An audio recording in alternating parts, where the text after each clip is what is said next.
All right, welcome to the gloom. I have a bit of a cough, so I'm going to try to get through this as quickly as possible.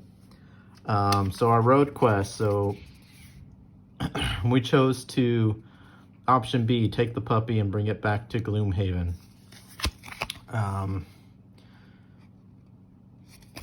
So option B. So option A would have had no effect because we would have just left it and went on our way.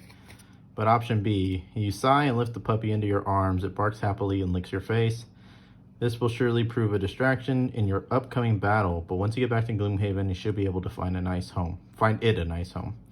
So one, which is Adonis we chose, starts with 3 -1 cards. So he gets 3 of those added to his deck for this quest because he's carrying the stinking dog the whole quest. But at the end of the quest, he'll gain 1 reputation, which is really good. That helps us get lower prices in the shops. So, sucks for Adonis, man. You're going to have to carry this dog and get 3 -1 cards. So good luck with that. Now, nobody wanted to buy anything in the shop, so on to quest 6. If you remember, we went to, that tavern and met with Hale, gave her the blue orb we recovered, and she was going to want to experiment on us. But before we could answer, she's like, oh yeah, what did you want? And we told her we wanted to close the void. You know, remember we threw the rock in and we wanted to close it instead of go in it. So this is where we pick up. Hale says, you want me to do what now? And she stares at you blankly. You found a rift into the plane of elemental power and you want me to close it? Well, I did agree to help you. And she begins tossing the orb you retrieved up and down while she thinks. Okay, based on your description, it's going to take a little extra work to close a rift of that magnitude. I could do it myself, but it would take a while, and it may get troublesome if we were to be attacked by the other side in the middle of the incantation. It would be much easier to do if I had an elemental sensor, which really is entirely too convenient because I've been wanting to get my hands on one for my studies anyway.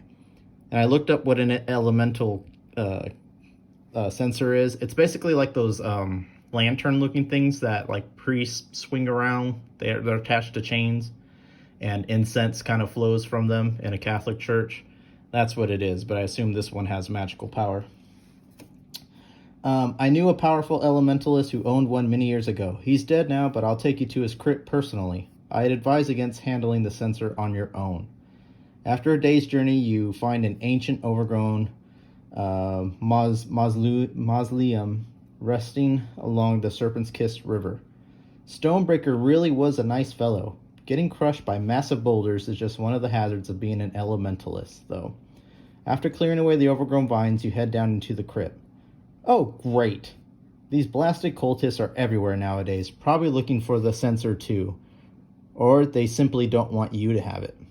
You look at Hale with confusion, and she points to the shadows where dark figures in black robes emerge. You shouldn't have come here, ghost face, one of them says.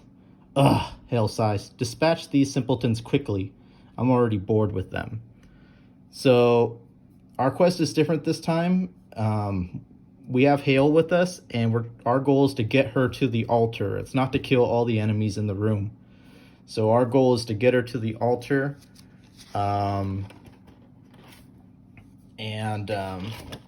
Let me start with this. There's a special condition on this. If you look here, it says add 3 curse cards to each character. Remember, Ivanta and Rat Damon don't have story negative effects. So these are the curse cards that are going to Adonis. So Adonis got 3 curse cards to go along with his 3 -1 cards. So Adonis is going to have a rough quest here. He's not going to be able to do a whole lot. But yeah, that's what Adonis got. So he's probably going to be mainly healing and other things. But anyway, so the quest is going to look like this. This is our first room. You can see we have cultists and living bones. It looks like this. None are elite. So 5 hit points for cultists, 5 for living bones. They have a shield and they target 2 at a time. There's only 1 there. And this A is our what's her name? Our girl, Hale.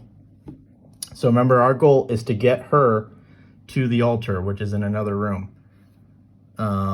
She moves 2 spots at a time and only has 4 hit points. And she always goes last. So at the end of every round, she's going to move 2 spots. If she dies, quest is over.